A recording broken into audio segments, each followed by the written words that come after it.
It's the Farmer to Farmer podcast, episode 138. And this is your host, Chris Blanchard. Kelly Kingsland and Russell Poe raise about an acre-and-a-half of produce at Affinity Farm in Moscow, Idaho.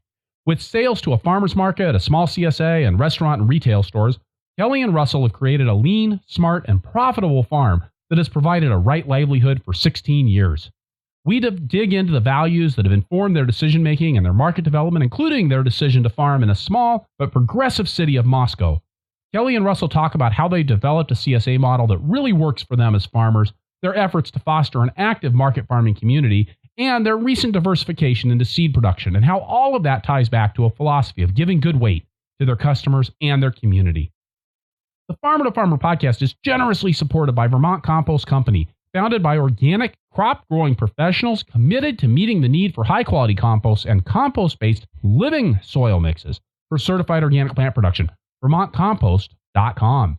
And by BCS America. BCS two-wheel tractors are versatile, maneuverable in tight spaces, lightweight for less compaction, and easy to maintain and repair on the farm. Gear-driven and built to last for decades of dependable service. BCSAmerica.com. And the Farmer to Farmer podcast is brought to you by you, the community of Farmer to Farmer podcast listeners. By setting up a small monthly donation at farmertofarmerpodcast.com/donate, you can be a vital part of reaching and growing the Farmer to Farmer podcast community. Kelly Kingsland and Russell Poe, welcome to the Farmer to Farmer podcast. It's good to be here, Chris. Thanks, Chris. Good to be here. I'd like to start off today by having you tell us a little bit about Affinity Farm there in Moscow, Idaho. How much are you growing? What are you growing? And how are you selling it? Okay, so we are in the city limits of Moscow. We farm 1 acre. We have 5, but we cultivate 1. And then for this past season, we leased a half acre just maybe 5 minutes from here. So this was our 16th year, and we direct market everything, mostly to the farmer's market on Saturday, and then also restaurant sales and the co-op. And we have a small CSA.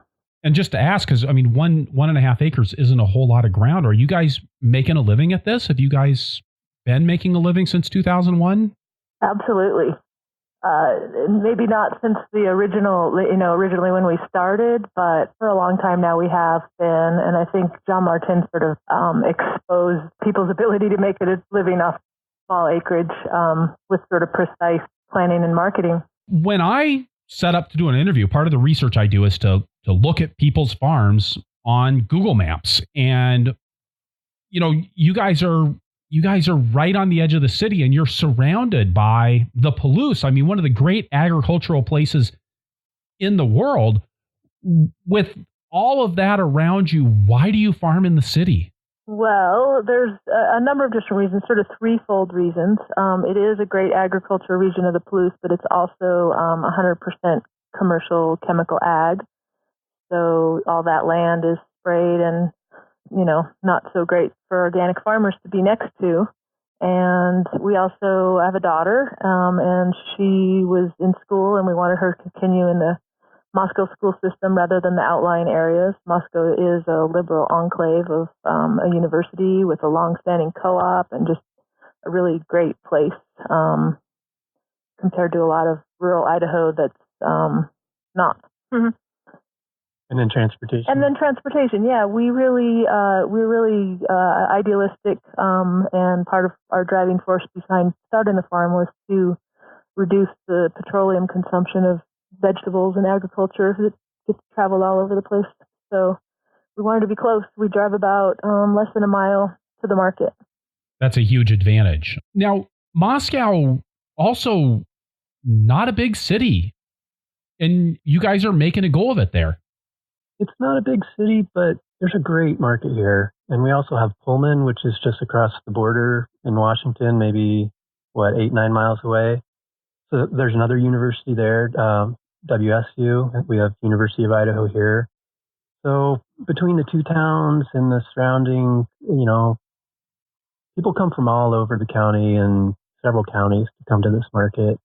And the co-op's 40 years plus old, and there's a pretty good restaurant scene, and there's a great market for what we're doing.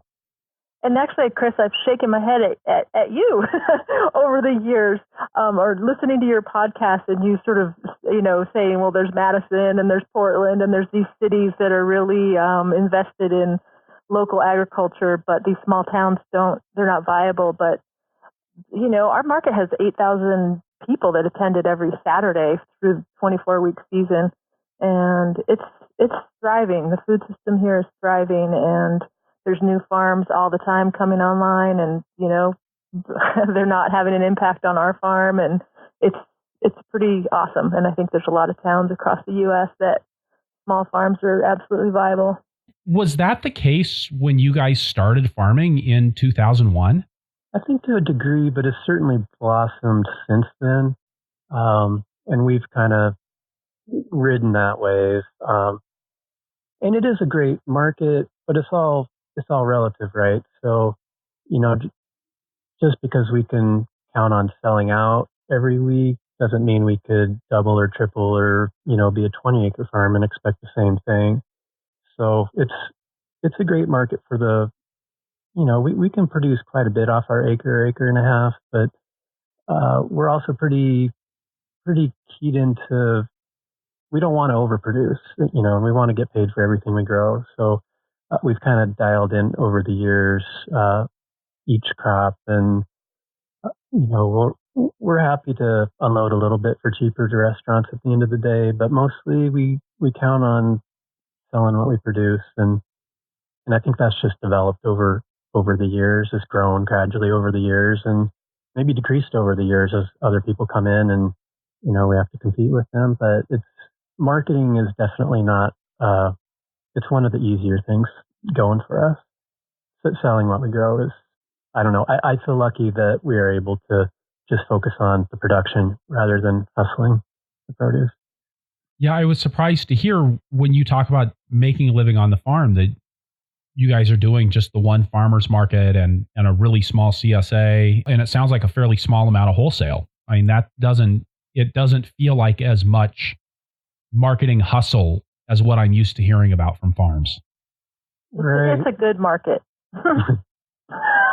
The farmer's market is astounding, really. It's part of our culture here, and it's really supportive of us. And we used to go to two markets. We actually started a midweek market when we first got going partially because we didn't have refrigeration, so we felt like we needed to have a midweek venue to get rid of crops, and that's also where we distributed our CSA. And then over the years, I don't know how many years in, but we realized that we were holding back produce from Saturday so we could sell it on Tuesday. And at the same time, we got a cooler, a trailer that we turned into a cooler, and realized we could have the CSA pick up in our front yard. And it was kind of a no-brainer to drop a market. It really freed us up a lot to either work or find something else to do for those 4 hours each on Tuesday evening. And how big of a CSA do you have? I think it's 24 shares right now, 12 large and 12 small. And it's the farmer's market season, so I think it's 25 weeks this year, May through late October. So the way our CSA works is they pick up on the farm here Thursday evenings. So we pull our trailer, our cooler into the front yard, park it, put up a table with a chalkboard that describes what's in the box, and Kelly mentions a few things about what's happening on the farm now, maybe suggestions on what to do with what's in the box. There's a cooler on the table that's an exchange box, so if people are tired of kale, they can switch it out for something else. Or it is a farmer's choice CSA. Yeah, we build the boxes, and basically that's the extent of our involvement with the CSA. There's no weekly letter. We'll offer a farm tour, or we offer for them to walk around the farm, but that rarely happens. And even when we invite them on a tour, we rarely see those people. And it's a very, I think it would surprise a lot of people that we put very little into the CSA aside from growing the produce. And for some people that might not feel right, but it really works for us, and it seems to work really well for our customers, because our retention is close to 100%. And once in a while, it might dip down to 80% because 4 people left that year. But we don't really ever advertise, and we know most of the people that sign up for the CSA. I think it is something that we, in thinking about doing this podcast, we sort of thought, wow, what does our farm have? What do we have to say? And I think one thing that we really have to say is about self-awareness. And I think our CSA is kind of a reflection of that, in that we're not super social people, and we're not, we don't really have farm events, and we don't want to do pizza night, and it's just not who we are. And initially, I think we tried to be those people a little bit more when in our farming youth, that we felt like in order to promote our farm or market it or get people to be loyal to it, we needed to be something that we weren't particularly comfortable being. And over the years, I think it's just really important to be self-aware about who you are and let that be what your farm is. So our CSA, on some level, you could look at it and say, well, where's the community or where's this? But we have people who are incredibly loyal to our CSA. And again, they come back year after year after year. And even when we do try to open it up, I think those folks, a lot of them are families, and they come and grab their box and they move on, and they're hectic and busy, and I feel love from them. I don't feel like we're failing them in any way by doing it the way we're doing it. I don't think they're disappointed in our approach. They just know that that's who we are, and they're getting really awesome vegetables, and we're getting a really awesome return back, and it just works. And I think often there's sort of an expectation that with CSAs or other farm things that you're supposed to do it a certain way, or you're supposed to market yourself or sell sort of the product of farminess out there to the world. It just doesn't fit with Russell and I. And I think knowing who you are and following that and doing that is going to be sort of your more successful strategy over putting yourself in uncomfortable situations and doing events that you're not particularly happy with. And I love that idea of marketing your farminess. That's just that's just so on point with what we're all being asked to do. And it is kind of crazy, because I think one of the things I liked about farming is that I didn't have to deal with people.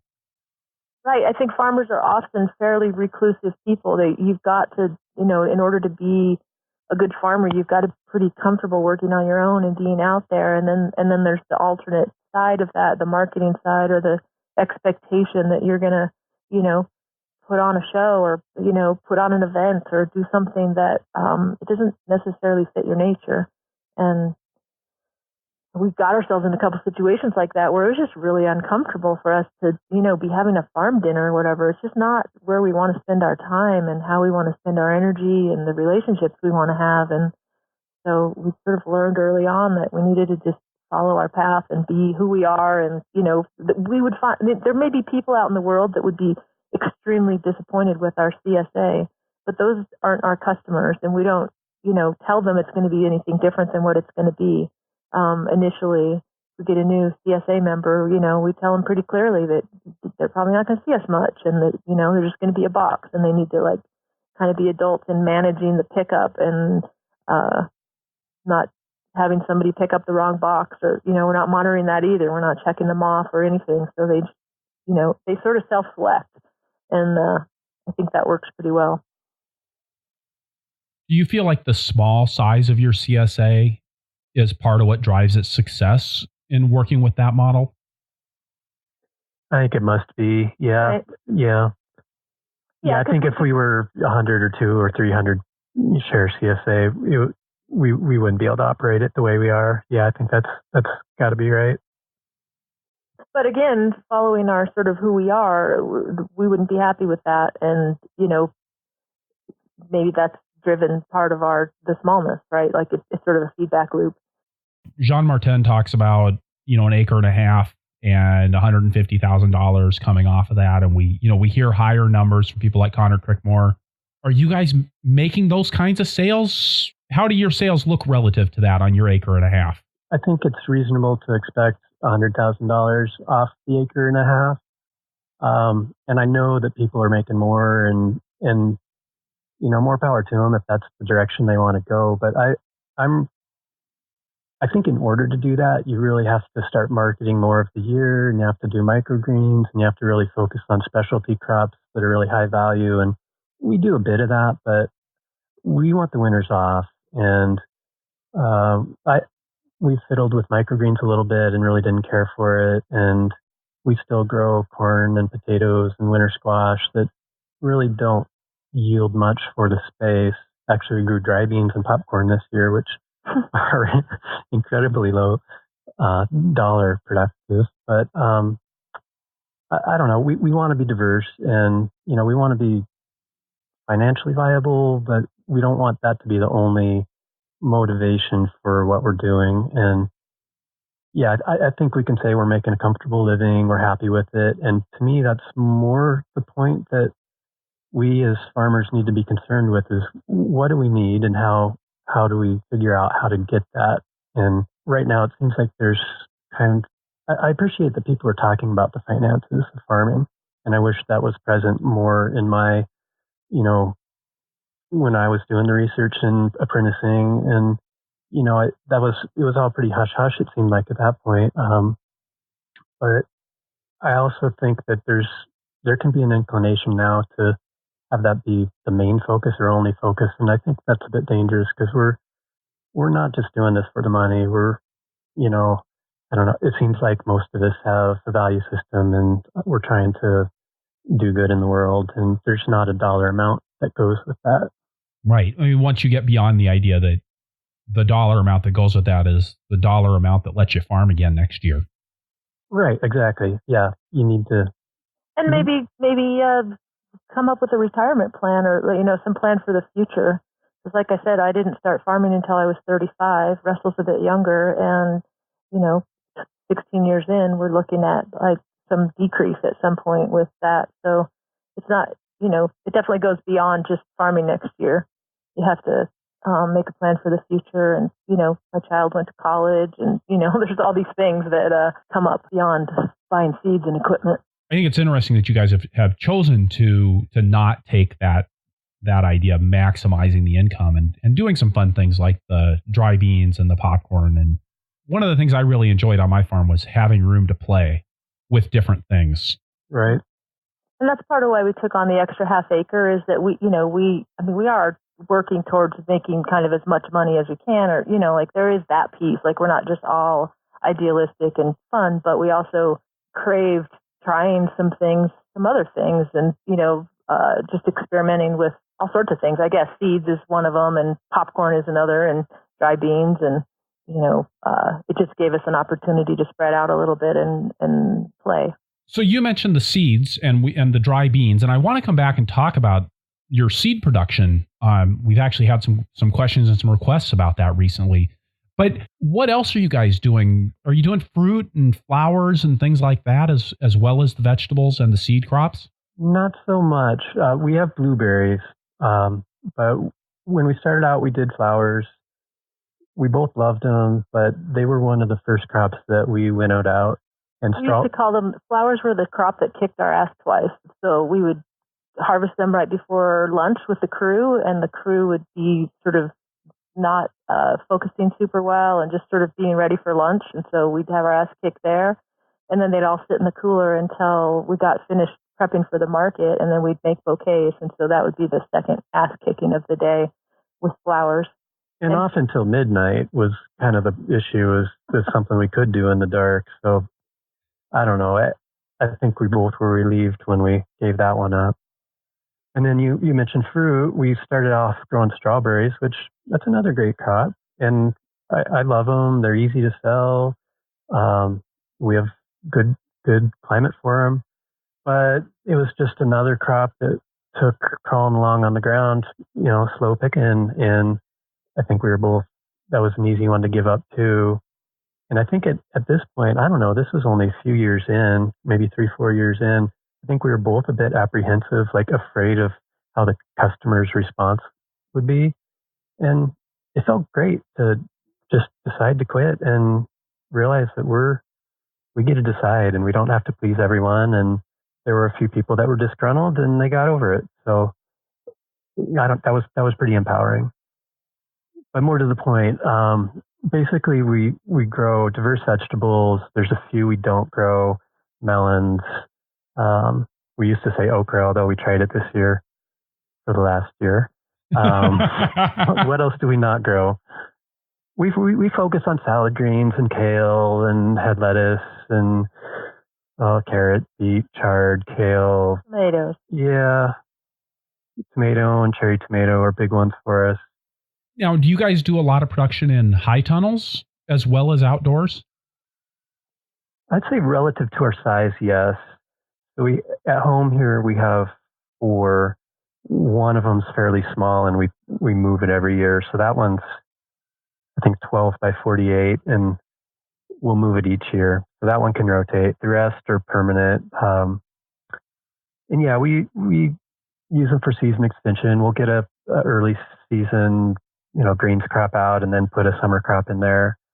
We don't really overwinter much at all. Maybe a little bit for us to eat, but we're not really interested in marketing in the winter, harvesting, and we're not really set up for washing in the cold. And really, we want to be done. We want the 2 or 3 months fairly free. And then over at the leased place, there's a couple small houses there as well, which was part of the temptation to start growing there, was just to have more indoor space. Our season can be a bit short or marginal. Like springs can be harsh, and we just had our first real frost the other day, and we can have them anywhere in early or even mid-June. So yeah, the hoop house production really is a benefit for us. You said you've got some challenges with a short season, but it's a dry climate there in the Palouse, right? Summers are dry and often hot. We're having our first rain today in 70 days. It's like something amazing falling from the sky. The smoke is finally cleared. I was going to ask about that. Have you guys been challenged by the smoke that we've heard so much about from Oregon and Washington and Idaho and Montana? Absolutely. Yeah, it's a little crazy. Actually, last weekend, the farmers market decided to close at 11, which made a bunch of disgruntled farmers, and then they changed their mind and decided to stay open, which also made a bunch of disgruntled farmers. But yeah, it's been really smoky, and we don't own the smoke. Our farmer friends in Missoula, into Oregon, up north, and Sandpoint, and out beyond have been really struggling with the smoke all summer. They rated as some sort of like super unhealthy to go out in, and yet we're farmers and we're out there, and you can wear a mask, but it's barely. Yeah. And how has that been working with your employees in those kinds of conditions?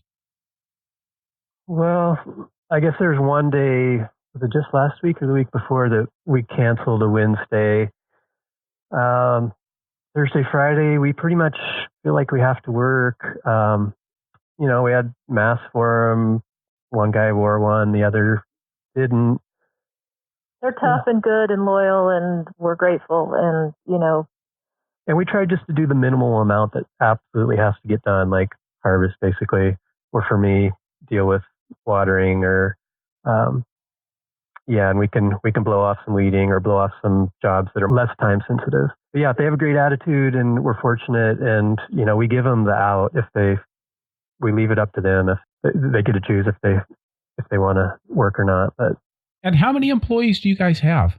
We have one full-time employee, an amazing kid that started at 15, and this is his 7th year with us, and he's just happy to be our employee, and he's really skilled and knows our farm really well. And then we have a part-time employee that sort of rotates. We're not often able to keep people year to year when you're only offering them 20 hours for 6 months. But the woman we have this year is talking about coming back next year. So, so 1.5.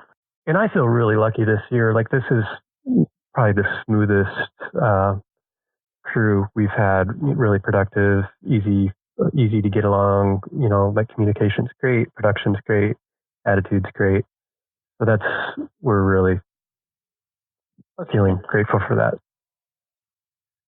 it's pretty incredible to me that you've kept that one employee for 7 years. I mean, you hear about people doing that in much larger operations, but you don't hear about that very often in what's essentially a very small and seasonal, right? Yeah. Well, it's partially because he started when he was young. He was a kid and lived at home, and he's just been able to carry on with that. And we're trying to make the job better and better so that he can also take those 3 months off and come back to us.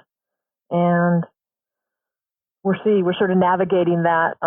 It's this year. Well, we took a year off the year before last, so this year is his first year back as sort of an adult, an independent adult, and we're working our way through how do we keep him and how do we, get him to come back every year. With a small operation and not many employees. I mean, you guys are running a pretty lean farm. How do you make that work? Because I still get befuddled by that. Do we make it work? Like, we absolutely do. We're successful. We have a viable farm. We're making a living, on all of this. But we also, have come up against it. We work way too many hours, as all farmers do. But I think the older you get, the less that's a reasonable thing. So that's sort of what we're coming up against now. Is we've run the farm. We work, 12, 16 hours a day. And for many years, we just loved that, and that was just fine. We were totally content with that's what we're doing. But I guess in particular, the older I get, the less that's satisfying, and so we're up against sort of trying to figure out how to, give more work to the employees and shift what we grow that's a little bit less labor intensive. And we're not exactly sure what the solution is going to be to it, but I guess the short answer is by working a lot.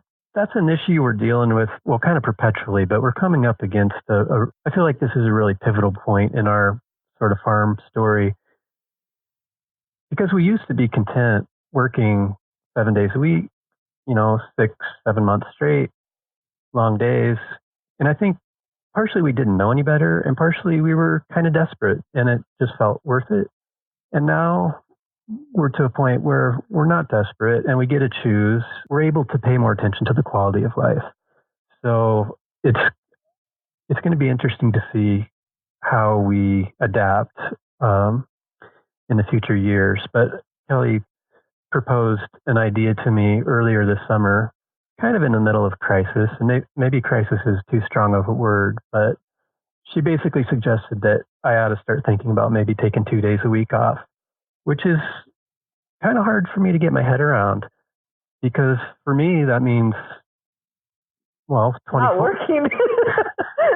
Well, there's that, but there's 24 hours of work that won't get done by me, at least, 2 12-hour days, plus Kelly's time. And so I think that's something we're just brainstorming at this point, and we'll make a farm plan for next year and hopefully make a plan that's more reasonable. And maybe we achieve that 2 days a week off, maybe not, but I think that's kind of it takes me a while to get used to a new idea. So I'm working on it, and I feel lucky that we're able to, we're in a position where we can choose to work less. And now we just need to figure out how to do that and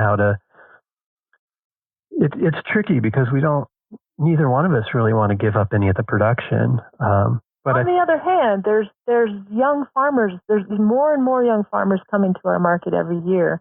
And to me, if we can, why not give them some of that market share? And we love them. They're on our team, and they're our favorite people. And when we do think about giving up crops or giving up some pieces of things, we know that it's going to go to them, and that's awesome. That feels beautiful,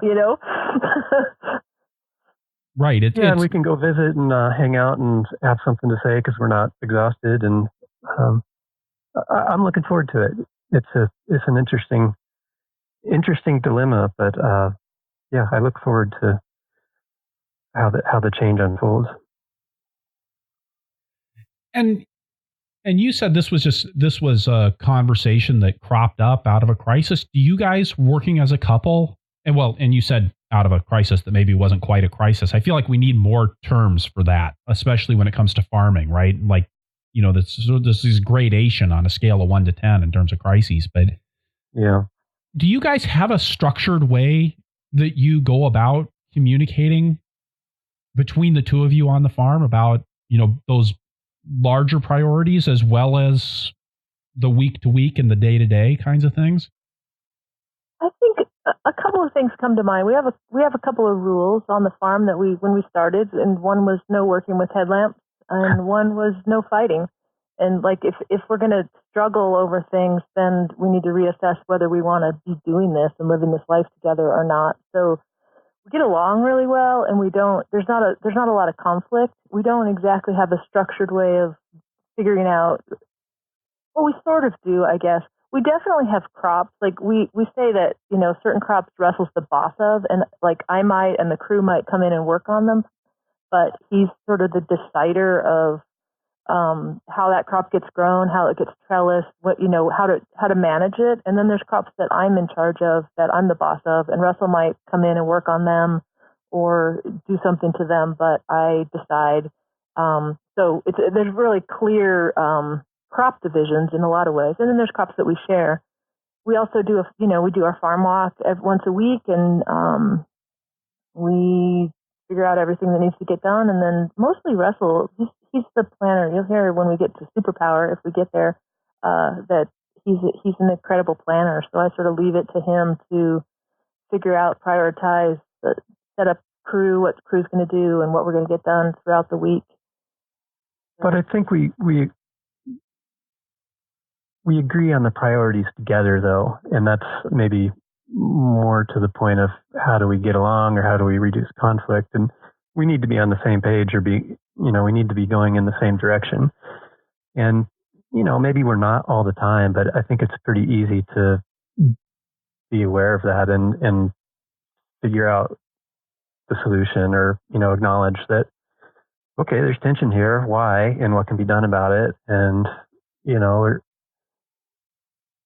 I find working together super easy, and I can't imagine, not really. We know each other well enough, and each other's strengths and weaknesses, and we're accepting and forgiving, and I think we complement each other really well. So that helps. We have different strengths, and but as far as structure, I don't know that we've been winging it for 16 years. Right. And I'd say that I kind of like keeping the communication to a minimum. Like, I don't like to overtalk something. So, and that works. I think you can spend a lot of time trying to figure something out with words. And, which is where I think the crop divisions came from, where, we'd be talking about this or that, about trying to figure out, I'd have an idea and Russell would have an idea. And, I absolutely trust Russell as a farmer. And I know that whether he follows my specific idea about how I think something should be done, I think it's pretty likely that he's going to come up with a successful crop. So I can just step back. It's almost a relief to step back and say, oh, he's got that. And I don't even have to think about it. It does not have to fill my mind. I've got all this other stuff that can fill my mind. And I trust him to just, tell me when he needs help. And he'll grow beautiful tomatoes, whether it's the varieties or the, way to trellis or how to do it, what to put in the soil or any of it. He's a good farmer. And I think there's another side to that, in that if I am making the decisions on a specific thing and there's a failure, then I'm the one that owns it. And, it's easier than trying to compromise on everything and then trying to tease out what went wrong, or, how to compromise a solution. And I think it really works for partners, or whatever the relationship is, for people to have their sphere of influence, and for the opposite party to just trust that they've got it. And if they don't, then you figure it out and try next time. I think to trust their growth curve, because I know I've seen other farm relationships happen where two people come together to farm, and one person will be in charge of a crop, and there'll be a failure, and the other person will sort of be mad and impatient with.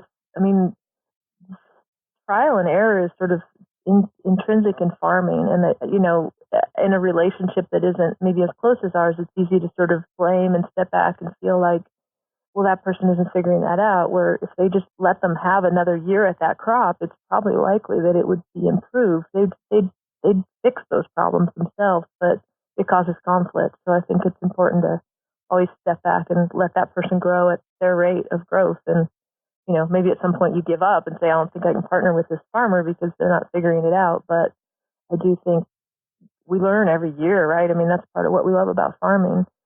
Get better and better at it and, learn and change. And do you guys ever have situations with the crops where you're like, Russell or Kelly, you've got to do better at that? Or is there enough motivation from inside of you and enough knowledge and willingness to work out the problems that's just not an issue?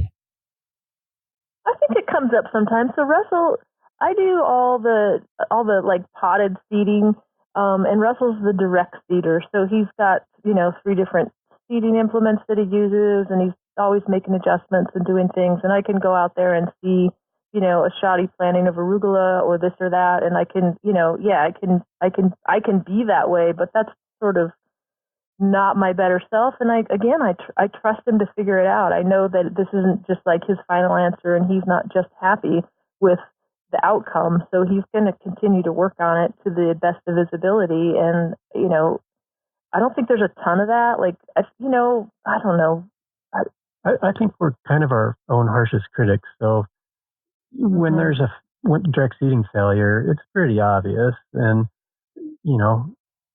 it hurts. We take, it's hard on the ego, I think, when you're not having good results. So if I'm planting flats of lettuce in the summer and I'm not getting good germination, I'm definitely the one that's going to feel that the most and be the most frustrated and be working to figure it out. And I might turn to him for advice or, perspective. But I'm pretty motivated to get it fixed.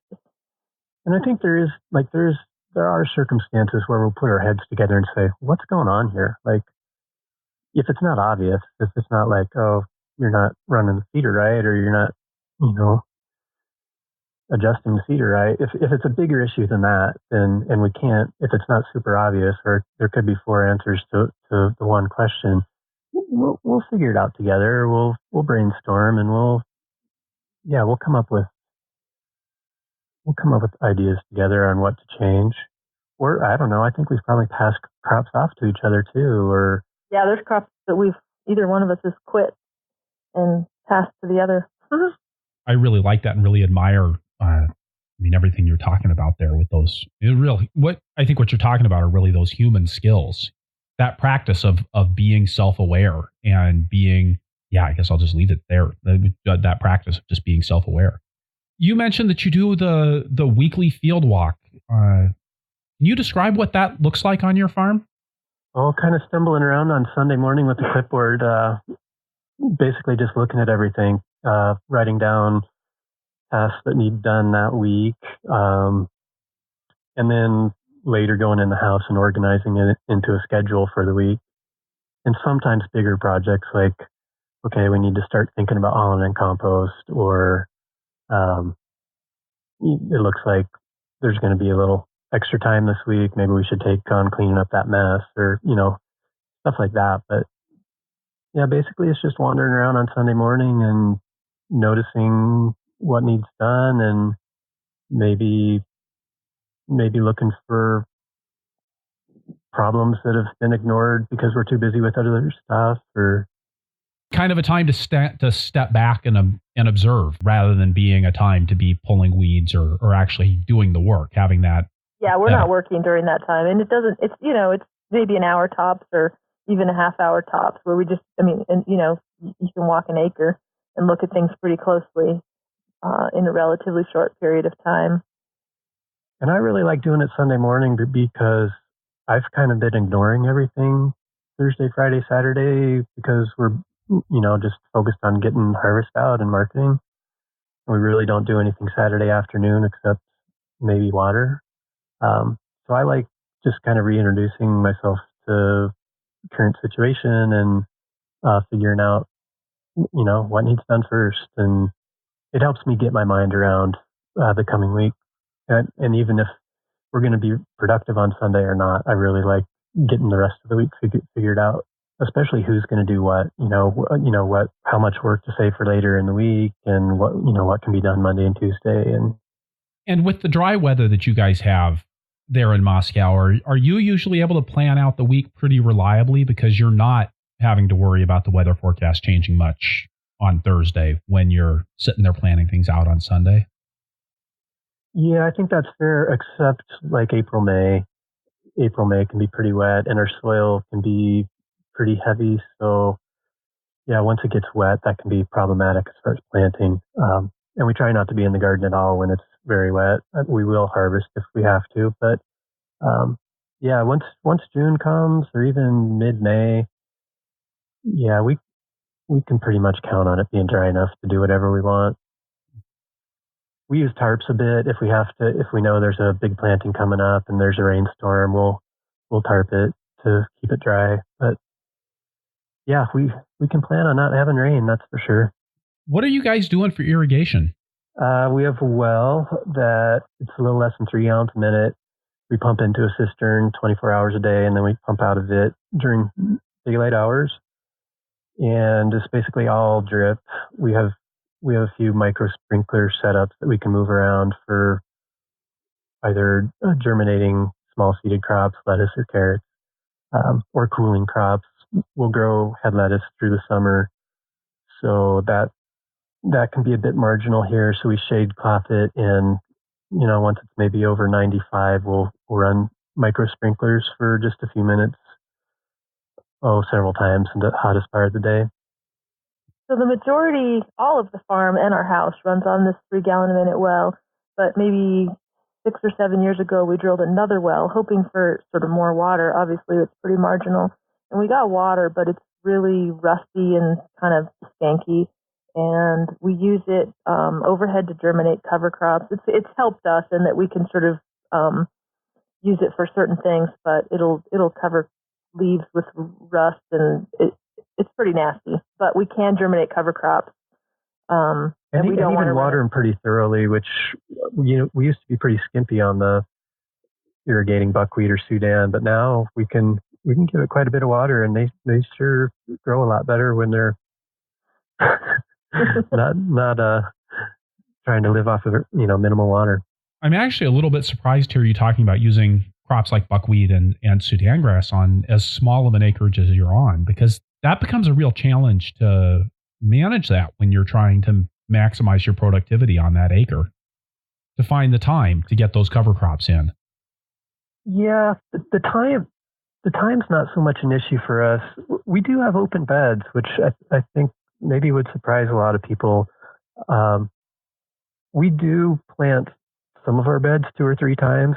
We do weekly plantings of salad mix and cilantro and arugula and dill and radish, and there's a lot of quick crops like that we'll plant every week. We transplant head lettuce every week. So anyway, those beds can turn over several times, but we'll also ideally I would like to cap that at 2 per season, 2 plantings per year, and then get a summer cover crop in, and then get a winter cover crop in. And that's one of the benefits of taking on this half acre this past year, was it's allowed for a little bit more of that. And partially it's just a relief in the planting stages to allow for plenty of time for the crop to come out before the next one goes in, or 6 or 7 weeks for buckwheat. So we've also got a really minimal winter cover crop growing. If we're coming out of crops in October, it's pretty cold by then and pretty wet. And so when we get winter cover crops in, but we also feel pretty committed to getting summer cover crops in as we can without crowding our, production too much. But we also want to see, we pull garlic out and put a cover crop in, or we want to rest the ground and give it back something as well. So there are always summer cover crops, even if it's just a bed. There'll be a bed of something that comes out. So there's a few places out there that are, a bed of buckwheat. It's not a whole plot, but it's, throwing something in and letting it grow while we're not using that space. Yeah, and maybe we should mention this. This might be a fine time to mention that. So we don't use a tractor. We have a BCS, 853 BCS, that we mostly use the power harrow, and we do till sometimes, and the flail mowers are other main implement. So we can, and everything we grow are in beds, so they're all on 4-foot centers, approximately 30 inches wide, and all of our beds are 50 feet long. So it's easy to cover crop one bed or two or three as they come out, or an entire plot. But I think, just to give people an idea of how we're set up, it's pretty easy to, cover crop the first 3 plantings of carrots as they come out, and then the next 3. And how do you actually get the cover crop seeded? What's your process for that? Say, once you've pulled out a crop of carrots, what comes next? Carrots. So we'll take all the debris out. We'll throw that in the compost. And then if I was planting buckwheat, I would just walk along with the bucket and fling it out with my hand, and then harrow it in, and then water. I don't have a belly seeder. So we have used a seeder for Facilia, or we use seeders sometimes for certain cover crops. It's one way or the other, depending on sort of the space we have and how we want it to grow. Yeah, and Facilia, we just started growing it as a cover crop, like late summer, fall, winter killed cover crop, and I love it. But it's it's a tiny seed. It's maybe carrot size, so it's really easy to overplant if you're just flinging it out. And I know people mix it with rice hulls or peat or something, and I tried that, but what I came to is just using the jang and planting it every 4 or 6 inches apart. And you need you can't do it through a bunch of straw, but I'm kind of in love with Facilia as a winter cover crop that you want to winter kill. It's hardy to maybe 20 degrees. So last fall it grew until early mid-December, I think, and then got snowed on and laid down and really protected the soil really nice through a pretty harsh winter, and then was easy to deal with in the spring. So I have to admit, I'm not familiar with that cover crop. I did just Google it. It's got awfully pretty flowers on it. Purple, I would note. Yep. The bees love it. I keep wanting to go out there and film when it's blooming. It's just, the buckwheat's that way too, but maybe Facilia even more so. It's lovely. What do you like about that crop? Well, it can tolerate the cold, so it won't winter kill until 20 or even a little less. So, it can grow really well into fall here, whereas buckwheat wouldn't or Sudan wouldn't. And I like that it winter kills. It breaks down quick in the spring, and I think partially compared to a rye or a grain that has this really tough stem, it's pretty delicate and it breaks down pretty fast once it's down. So leaves are easy to incorporate back in, and we're just all trying to incorporate with our harrower or tarps, and we're up against, we mulch a lot, so there's we're pretty pushed to get straw to break down, as opposed to Facilia that'll break down really fast and easy. That's not a legume, is it? Right. Yeah, I think the other option, if we wanted a legume for an easy breakdown in the spring, would be peas, and we haven't experimented enough with that to know what to count on. But I'm going to this winter, and then we grow rye and hairy vetch, but really, there's no point in doing that for us unless we're going to let it grow well into late May or early June. I guess it can prevent some erosion if we're just sowing it and tilling it under when it's pretty little. But really, if we want to get into the beds that early, we may as well grow Facilia, I think. Once you've gone in and seeded that then with the jang, are you going over with any sort of a seed bed roller to really get good seed to soil contact, or do you get enough out of the jang to get a good germination? No, the jang does it perfectly, because it rolls in the back, and it plants perfectly. I didn't get the jang until last year, I think, and I'm loving it. Mm-hmm. I'm not big into product placement, but that's a good seeder. Kelly actually mentioned that you have 3 seeders that you use on the farm. So you've got the jang, and what are the other 2? I use the 6-row seeder from Johnny's, and I only use that for salad mix now. So it's just set up for salad mix. And I plant every other hopper in it. So I'll do one run up and one back for 6 rows in the bed. And then the earthway, which really mostly what I use that for is marking rows for like planting head lettuce or garlic or something. But this spring we planted dry beans with it. And that worked great. And in the beginning we used it for carrots and lettuce. And, it'll dump out a lot of seed really quick for you if that's what you're looking for. With that, we're going to stop here, get a quick word from a couple of sponsors, and then we'll be right back with Russell Poe and Kelly Kingsland from Affinity Farm in Moscow, Idaho. Perennial support for the Farmer to Farmer podcast is provided by BCS America. BCS two-wheel tractors are often mistaken for just a rototiller, but it is truly a superior piece of farming equipment. Engineered and built in Italy, where small farms are a way of life, BCS tractors are built to standards of quality and durability expected of real agricultural equipment, the kind of dependability that every farm needs.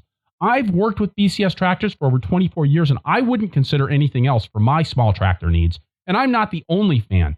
More than 1.5 million people in 50 countries have discovered the advantages of owning Europe's most popular two-wheel tractor. And these really are small tractors with the kinds of features found on their four-wheel cousins, and a wide array of equipment: power harrows, rotary plows, flail mowers, snow throwers, sickle bar mowers, chippers, log splitters, and more. Check out bcsamerica.com to see photos and videos of BCS in action. bcsamerica.com.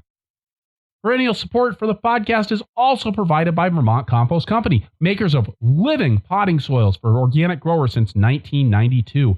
In addition to being excellent physical products that grow amazing transplants year after year, Vermont Compost potting soils are an embodiment of the best of the art and the science of potting soils. Seriously, would you rather eat bread or drink beer rooted in a place and made with a deep tradition and respect? Or would you rather eat bread or drink beer that's the product of the most reductionist of modern science, which gave us sliced white bread in plastic bags and the most unpalatable of military industrial beer? And would you rather use potting soils based on reductionist science that require the daily infusion of liquid fertilizers? Or potting soils based on living compost and the best ingredients designed to bring the rich diversity of biology into your greenhouse planting trays and soil blocks? I know what I prefer, and that's why I would encourage you to take advantage of Vermont Compost Company's Fall Pre-Buy program to help you get what your plants need at the best price with the best shipping options. Don't miss out. Vermont Compost Fall Pre-Buy program runs through December 21st. VermontCompost.com. All right, and we're back with Kelly Kingsland and Russell Poe from Affinity Farm in Moscow, Idaho. So we talked a little bit about cedars before the break. What are you guys doing for weed control on that scale of a farm? Weeding. So I think our main weed specific to our region and location, this piece of land, is bindweed or morning glory, and it's aggressive and perennial. And there's a joke that a local joke that there's one mother bindweed plant that lives about 18 feet down under the soil that torments all of our gardens and all of our farms. But it doesn't respond to, there's no stale seed bedding with bindweed, and it really, you can hoe it, but it's just going to come back within, a couple of days. It's pretty aggressive, and the best thing to do is to hand weed it. So yeah, we've spent a maybe sad amount of time, and it would make a lot of farmers cringe how much time we've spent hand pulling bindweed. It's almost our only weed, although we're getting a little bit of chickweed lately. It's been like our main problem. We don't really have annual. We've really had no weeds go to seed on the farm, but the bindweed bank is just, bindweed seeds last 50 years in the soil, and it's rhizomic. We are weeding less and less, though, and I think that's because we were really diligent for the first 3, 4, 5 years. And we will, we'll spend quite a bit of time crawling along and weeding by hand and using the hand hoe. But we also have a wheel hoe that we do the paths with, and we have long-handled hoes that we'll do a quick weeding with. And I think why we're not seeing a bunch of the annual weeds is because we're killing them when they're young. We're bringing them in with compost, or they're blowing in. We have dandelions all over that, but they're never going to seed in the garden because we're we're weeding basically everything every 3 weeks or so, at least in the early part of the summer until the bindweed slows down. And I think early on we tried mulching heavily, and that really doesn't work with bindweed. There are certain crops that we do mulch just because, maybe not so much for weed suppression, but to protect the soil and help the plants reduce stress on the plants.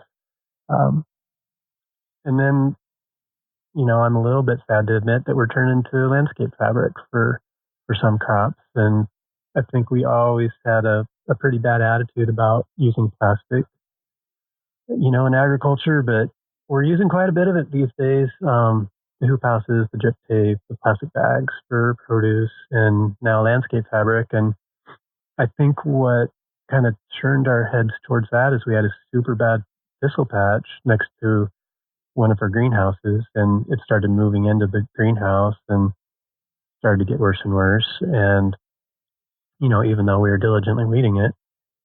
So I guess for years we hand pulled it and then kind of gave up on that and started mowing it. And then it really spread. So we tried growing winter squash there with landscape fabric and grew the best winter squash we've ever grown. And, 2 years later, there's no thistle. So it kind of opened our eyes up to using it a bit more. And in taking on this extra half acre this year, we knew we couldn't keep up with the weeds there because they're super, super bad. Worse bindweed, plenty of thistle, tons of annuals. So we, decided we would use a lot of landscape fabric with single row crops. And, it's, I guess there's compromises everywhere, but we're pretty content with it, especially for the benefit. We like being able to reuse it. It should last us for the rest of our lifetime farming anyway. So, at least we're not throwing it out every year. And hopefully this piece of land that we've been leasing will be in better shape weed-wise in a couple of years, that we could consider growing, or somebody could consider growing crops there that, salad mix or carrots or something that won't lend itself to the fabric. I think those are our main weed controls. We don't flame. Oh, we might smother with tarps. I guess we've gotten into that the last couple of years, like using a tarp in the spring for a couple of weeks, or killing off a planting of salad or arugula for 3 weeks or so, and then planting it again. I still think that bindweed is sort of the major driver behind our management, and it doesn't really apply to anybody that doesn't have bindweed. Like, our experience with bindweed is just, it is what it is, and it doesn't translate. Or other perennial weeds, like, thistle. At least we don't have bad thistle. Mm-hmm. But it'd be similar management decisions, I think. Well, and I know from my own experience that a little bit of thistle can be a lot of trouble. We don't really have you'll see bindweed here in the Midwest, but it never really takes over the way that I've heard people talk about it out in the West. But yeah, the thistle can drive you crazy. In fact, I was just out at a friend's farm last week, and he was just, drowning in the thistle in some places and farming on ready ground where the thistle hasn't been controlled. And it's just, man, it's hard and it's heartbreaking, because really once you got the crop in, there's just not a lot you can do about it other than keep hoeing. Yeah. Yeah, and I think this is what really opened our mind. Landscape fabric really, really suppressed the thistle in a really good way, and it definitely opened our mind to, like, maybe landscape fabric can be even therapeutic in some ways to growing crops. What kind of infrastructure do you guys have on the farm in terms of packing sheds? And you mentioned that you have a trailer that's got a cooler on it. You guys have a walk-in cooler in addition to that? We don't. Yeah, it's just the trailer. So what is that? 6x12 trailer that we, insulated, put a cool bot in. And yeah, we finally have a good pack shed. We built one last winter. It's been really fun to have a decent pack shed this year. It's maybe 20 by 30 plus the little carport for the trailer. It's has a little loading dock on it. Has really nice windows that look out at the farm. Little sound system. we have a cellar that goes into the hillside, kind of between the pack shed and the house, that is the same level as the floor. So the cellar is basically part of the pack shed. Lights. I don't know. It feels pretty. It's pretty efficient, deluxe. and I think efficiency is, of course, it's a priority, but we had some infrastructure issues that were causing some pretty bad inefficiencies, and so now we can use wheels, and it's pretty great. You got concrete floors in there? It's not. It's a deck. It's like a wood deck. It's off the ground, maybe 1 to 3 feet, a little bit of a slope. Okay. And yeah. With when you say like a deck, so it's got some space for the water to flow down between the slats. Nice. Right. Nice. Really nice to stand on. We thought about doing concrete, but we just didn't want to stand on it. And I would even be open to the concrete, but in order to get the right level to match the cellar and to work with the trailer backing up and everything, it just, I don't know, raising it up seemed a lot more reasonable than doing a slab at ground level. And I'm happy with it. I think, I'm totally happy with it. And it's kind of a shame that we waited so long to make a nice one. But, when we built the place, we started this farm on a bootstrap.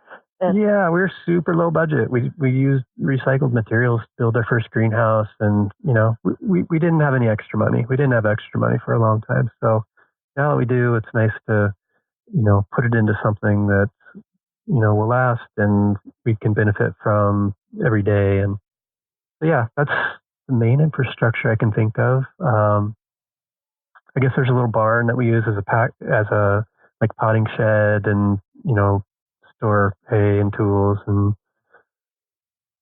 we mix all our potting soil, so we store compost in there.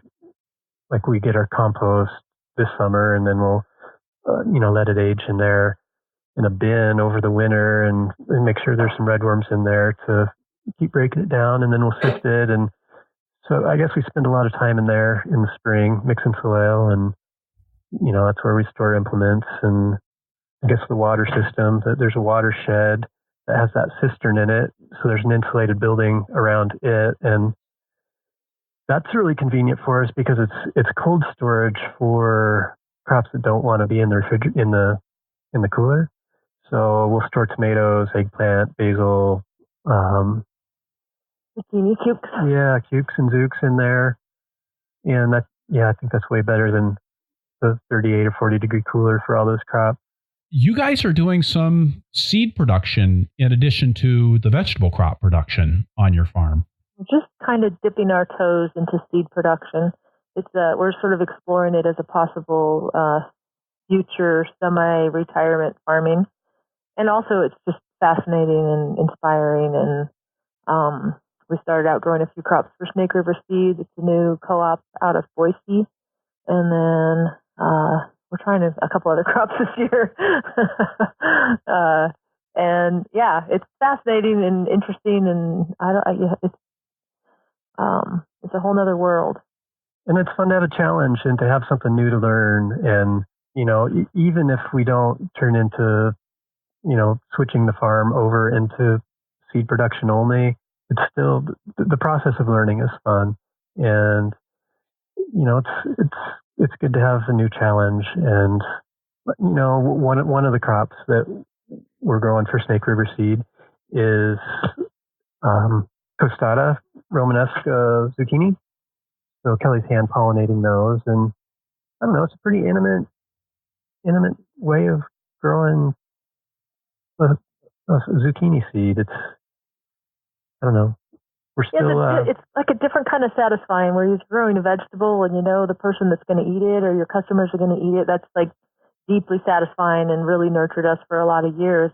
Now when we're growing seed, it's just amazing to think about where that seed's going to go. It's going to travel over time and space and grow in people's gardens and farms and feed people, into the future. And it's just fun and interesting to think about and engage in.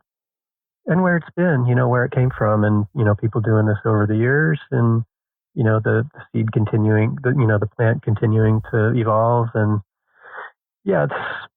we're definitely in the honeymoon phase of that that project. It's pretty inspiring. So what was it about seed production that hooked you, that got you into it and said, this is something that we're going to do on our farm? Well, I think it has some to do with looking at the future and what we're going to do. So I'm from further north in Idaho, and my parents are aging, and we talked about potentially moving there at some point, and the markets just aren't there. They're not what Moscow is, and we know that it would be. We're not sure we'd be satisfied farming in that way, and there'd be a lot more miles driven, and it's just a different way of marketing. So seeds sort of offer an opportunity to, farm in a remote area and then ship them to other places. And there's also potential for really great isolation distances in those remote areas. So there's an opportunity there that is kind of mutually beneficial. And so that was some of the beginning of it. We also took a workshop from Casey O'Leary from Snake River Seed, and she got us kind of fired up about just how fascinating seeds are, and how I think as farmers, we've bought seeds forever, and we know good seeds from bad seeds, and we know varieties that we like, and we even have bought from Wild Garden and bought from Adaptive and bought from Uprising and feel really committed to that, but we never really necessarily thought that we too could be seed growers. I think I always sort of equated it with having to start our own seed company, and it dawned on us that we, through Casey and her offer to say, well, why don't you guys just try one variety, or why don't you just try this or that, and just grow this for us. And it just hit us that we could sort of dabble in it and dedicate a bed or two or three or part of the farm to seeds, and that it's a sort of different enterprise than starting your own seed company that just seemed really overwhelming and sort of out of our reach. Had you guys been doing seed production for yourselves? Had you been saving seeds for your own farm? We saved tomato. Yeah, we saved tomato seeds and sort of some of the easier low hanging fruit. We've saved over the years, but not a ton. And not a whole lot of attention paid to isolation or purity. Reasonable quantity for, maintaining the genetic strength. And I think something that's really cool and fascinating about seeds is that purity issue, and that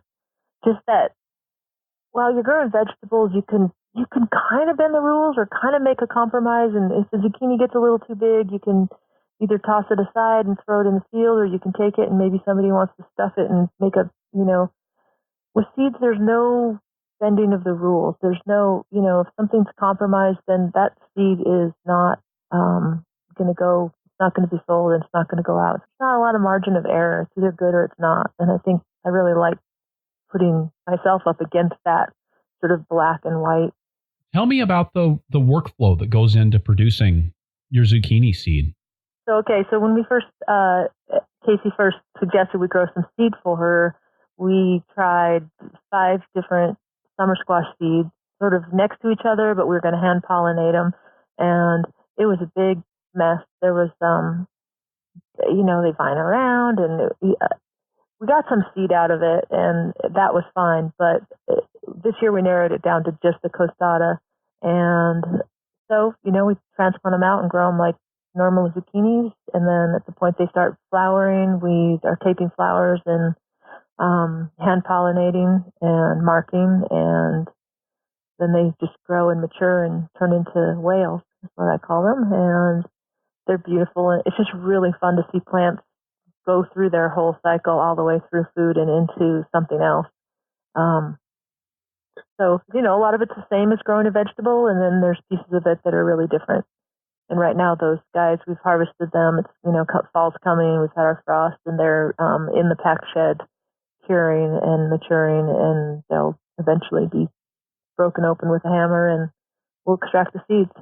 And then I guess the other seed crops we're doing right now are 5 varieties of tomatoes, 4 for Snake River and 1 for Fedco, and then a lettuce variety. And that lettuce is new for us this year. So that's interesting. It's a crisp head, so they're a bit reluctant to send up their seed stock, they're real tight, and some of them can break through that center and some can't. And, a lot of them send and little, well, whatever they're called, seed heads around the side, and we're getting some seed off it. We'll kind of know here in the end how much it's all worth, but it's one of our favorite lettuce varieties, and it's, because we're excited about that. Casey at Snake River is like, sure, yeah, try it. It does well in the heat. Let's see you produce it, and so we're excited for that one. And we haven't tried any biennials yet, or we're still keeping it pretty simple. But I could imagine switching over at some point to just seed production, and I think it'd be fun to have a different pace of the season. And right now we're really locked into this, CSA every Thursday, market every Saturday, 26 weeks in a row. And there's certain things that happen on Monday, certain things that happen Tuesday, Wednesday, Thursday, Friday. And it's all fairly predictable and regimented. And with seeds, I imagine there's a bit more flex. And sure, there's going to be critical moments that we really need to be on the ball. But, maybe we could take 3 days off and hang out in the mountains. Or, maybe we don't have to stand around at the market for... The alarm doesn't go off at 4. There's that, right? Yeah, right. So we'll see. It's hard to know the future, but we're excited to try something new.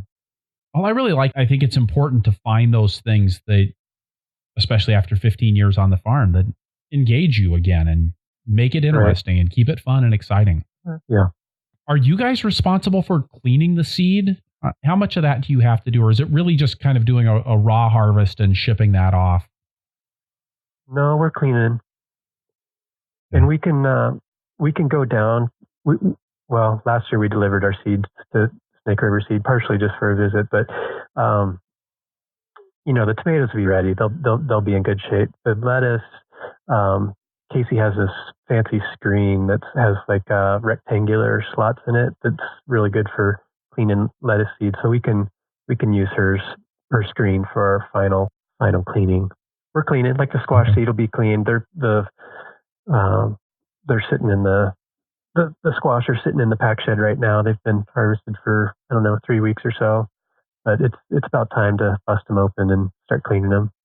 One of the things that made me want to talk to you when I saw your recommendation come across to have you guys on the show was the comment that the person made about how you guys have so openly shared your knowledge with the newer growers in the region.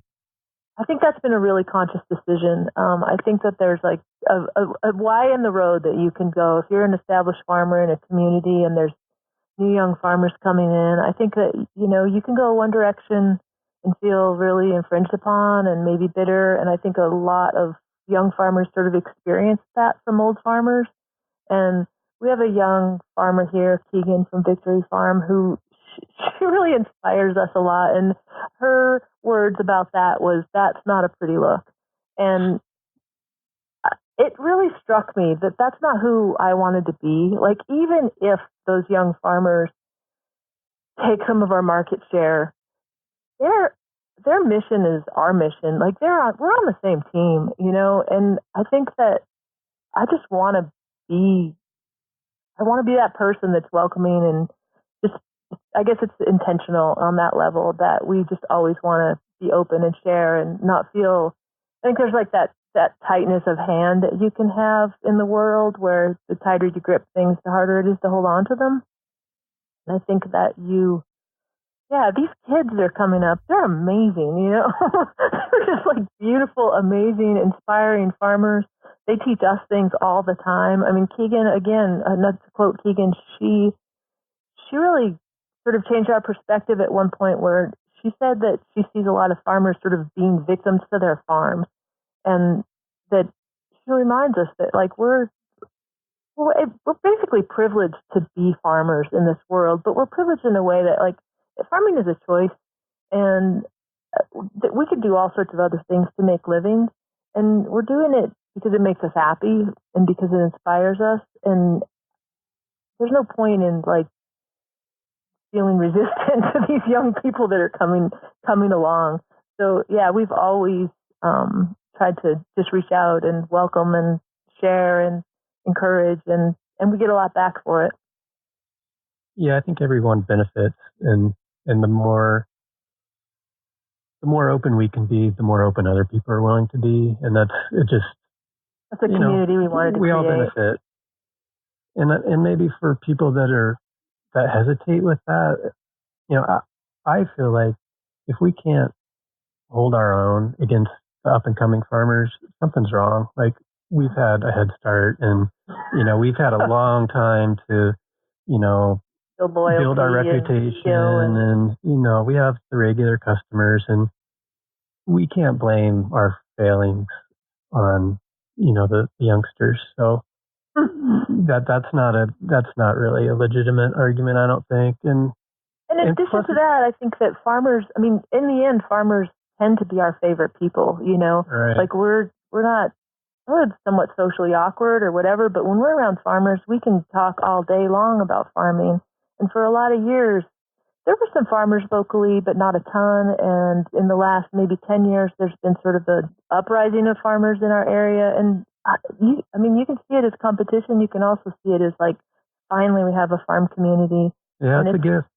It's awesome, But I think it may have informed our desire to like have a community. So I used to sort of walk around moping about like, where's my farm community? We'd go to farmer gatherings, other places, and see groups of people that farm next to each other, and it would just make me sad that we didn't have people to talk farming with, or we didn't have other farmers to help out, or like skin a hoop house, or do different things. And it just suddenly that's happened over the last few years, and we're so glad.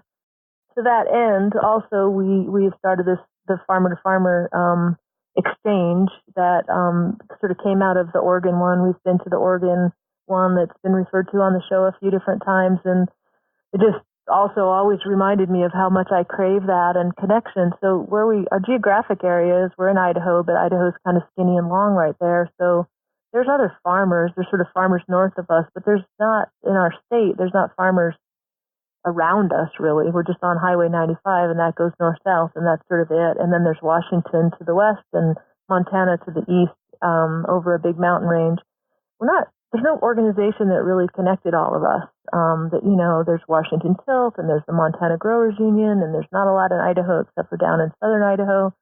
So Ellen from Killarney Farm and I, having gone to the farmer in Oregon, just decided to start our own. So we ended up just sort of cold calling farmers all over in the area.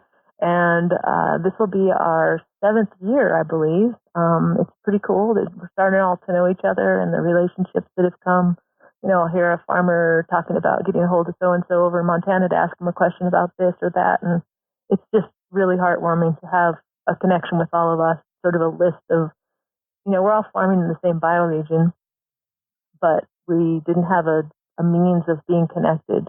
So once a year for 2.5 days, we get together and talk farming with all these folks from our same, shoveling snow from hoop houses and dealing with frost in June and no rain for 70 days. And like, we're pretty specific, and we've got a lot to talk about with each other. So it's pretty well established. And I feel like whether I organized it or whether, it feels like it's got a life of its own now, and that it will continue out beyond our efforts. And that feels super good. When you guys have those meetings, are the conversations structured? Is it, we're going to do a workshop about this, or we're going to all sit around and talk about, cedars, or we're all going to sit around and talk about the lack of rain? Or is it more just sitting around talking as a group and really just being in community? Yeah, we really modeled it after the Farmer to Farmer Exchange in Oregon. And so the attendees set the topics. They say say what they want to talk about, and then we all vote to sort of prioritize those things. So we sit in circles, with a topic in mind, if it's cedars or, hoop houses or whatever it is. We dedicate a couple hours to sitting in a group and talking about that topic. And, a lot of conversations go on outside of these sessions. There's maybe 5 over the course of a couple of days, and then just a lot of free time to talk about other things as well. We do slideshows of each other's farms because we never get to see them because we're always working. And, yeah.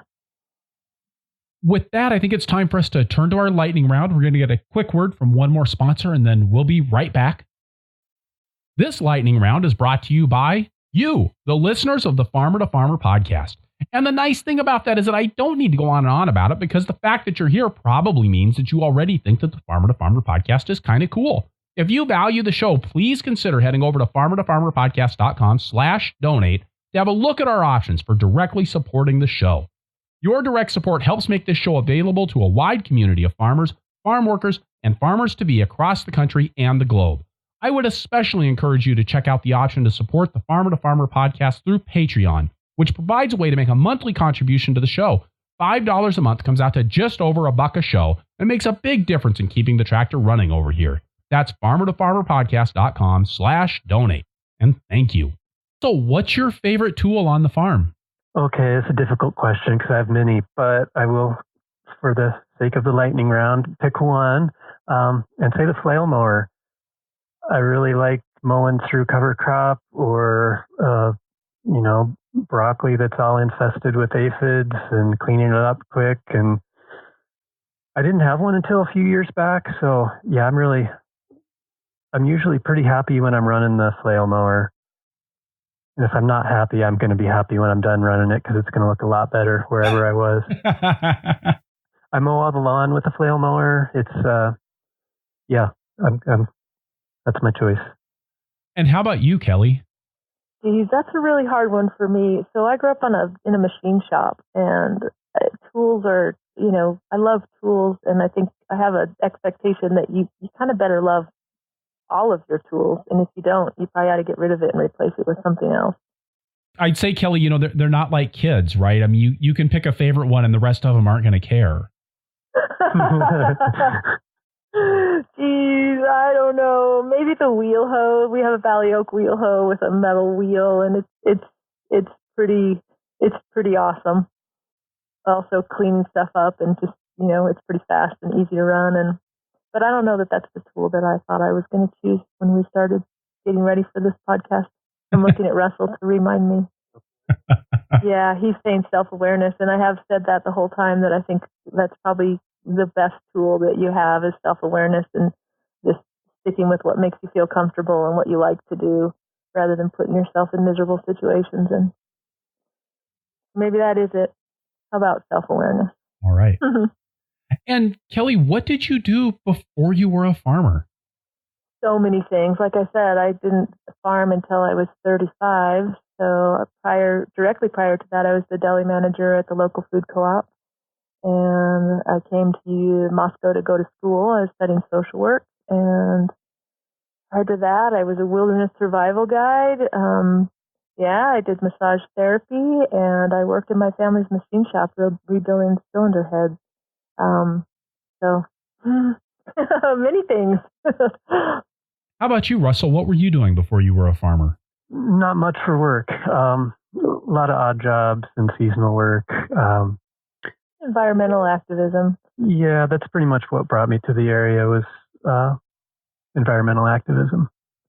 And it's actually probably what brought me to farming because I, was getting burnt out on being an activist and being broke and living out of my truck. And my best idea was, well, maybe farming is a respectable way to make a living in this world. And yeah, I've been pretty happy with it. And Russell, what's your favorite crop to grow? I'm going to say head lettuce, just picking one of many. And I think the reason behind that is because, one, Kelly loves it. She, feeds it in trays. She insists on being the one that transplants it.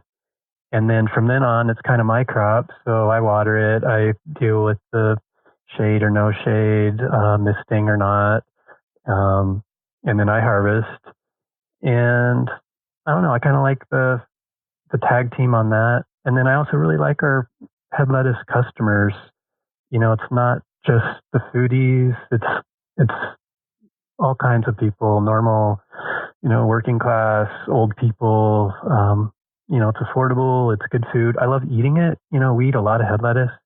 We hardly ever eat our salad mix, even though it's gorgeous. It changes throughout the year. Like I like that we can grow many different varieties, and we grow, varieties in the spring that don't do well in the summer heat, and then we switch. And then this time of year, we're growing different heads. So I think I like that variety. And I love the pictures of the head lettuce on your farm, the blocks of color. And it's really clear great. that you guys have thought about, how much of each of these things you're going to be able to sell and kind of plan it accordingly. Kelly, what's your favorite crop to grow? Again, I just feel like I'm really fickle, but I think I'll say cherry tomatoes. So Russell grows the slicing tomatoes and the heirlooms, and I grow cherry tomatoes, and it's really fun to mix them up. And, well, not even mix them. I grow them in rows. They're already mixed. So as we harvest, their mixes are made as we harvest, and that's really fun. And just how we trellis them and all of it, I just sort of love that cycle. So, Kelly, you already told us what Russell's farming superpower is, but would you like to say a little bit more about that here? Well, I think he's incredibly good at making a plan and sticking to it. And we were just talking this morning about this, sort of speculating about what this conversation might be, and sort of agreeing that sometimes your superpower is also your Achilles heel.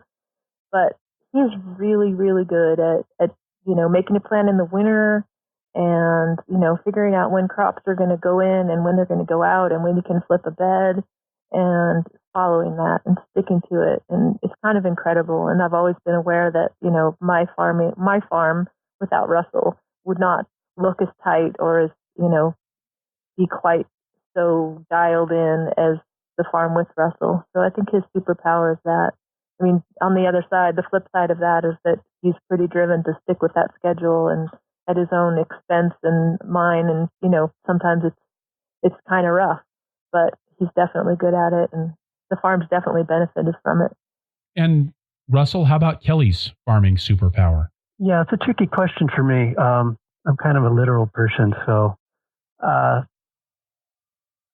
guess how I think of it is one of Kelly's strengths that we all really benefit from is her efforts to feed us well. And so part of the benefit of working here is Kelly makes lunch every day that crew's here, which is 5 days a week now.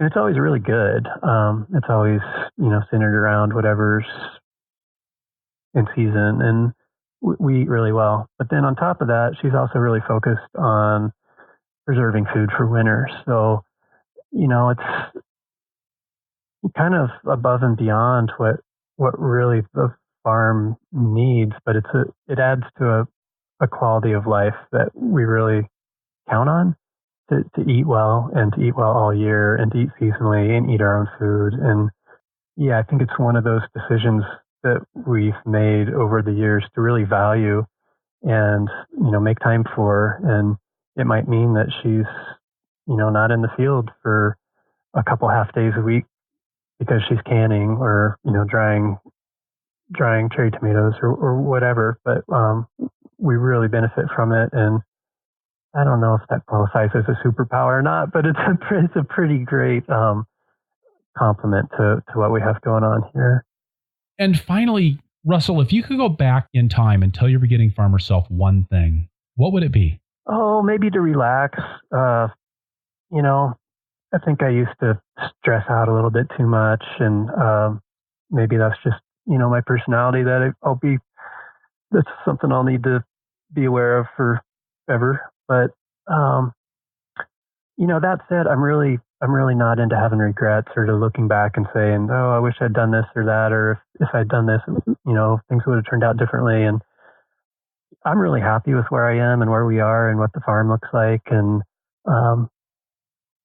whatever, we got here through the path we took. So in order to look back and change something, I don't know that I would. But yeah, I think reducing stress is kind of it would be nice if I had paid attention to that a little earlier on. And Kelly, how about you? If you could go back in time and tell your beginning farmer self one thing, what would it be? I think it would revolve around sort of trusting. And again, of course, we sort of anticipated these questions. And I think it comes down to a phrase that we really love around here, which is called giving good weight. And I think that we didn't know when we started this farm that 16 years later we would still be feeding these same customers. And there's kids that have grown up on our food and gone off to college. And, I think that relationship, in the beginning, we were broke as hell and just, bootstrapping our way through the first couple of years. And I think it's really important to be generous and trust that things will work out. Again, it's that tight hand or open hand concept. So I think I would just encourage myself to continue to give good weight and trust that things are going to work out. Kelly and Russell, thank you so much for being on the Farmer to Farmer podcast today. Thanks a lot, Chris. It was really fun. Yeah, thank you, Chris. And thanks for all these podcasts. You're really helping a lot of people out there. So hope you keep it up. So it's an honor to be able to do it. Thank you. All right. So wrapping things up here, I'll say again that this is episode 138 of the Farmer to Farmer podcast. You can find the notes for this show at farmertofarmerpodcast.com by looking on the episodes page or just searching for Affinity. That's AFFINITY. The transcript for this episode is brought to you by Earth Tools, offering the most complete selection of walk-behind farming equipment and high-quality garden tools in North America. And by Rock Dust Local, the first company in North America specializing in local sourcing and delivery of the best rock dust and biochar for organic farming. And by Local Food Marketplace, providing an integrated, scalable solution for farms and food hubs to process customer orders, including online ordering, harvesting, packing, delivery, invoicing, and payment processing. Additional funding for transcripts provided by North Central SARE, providing grants and education to advance innovation in sustainable agriculture. You can get the show notes for every Farmer to Farmer podcast in your inbox by signing up for my email newsletter at farmertofarmerpodcast.com. Also, if you enjoy the show, please head over to iTunes and leave us a review or talk to us in the show notes or tell your friends on Facebook. We're at Purple Pitchfork on Facebook. And hey, when you talk to our sponsors, please let them know how much you appreciate their support of a resource you value. You can support the show by going to farmertofarmerpodcast.com/donate. We already talked about that in the lightning round. I'm working to make the best podcast in the world, and you can help. Finally, please let me know who you would like to hear from on the show through the suggestions form at farmertofarmerpodcast.com, and I'll do my best to get them on the show. Thank you for listening. Be safe out there. Keep the tractor running.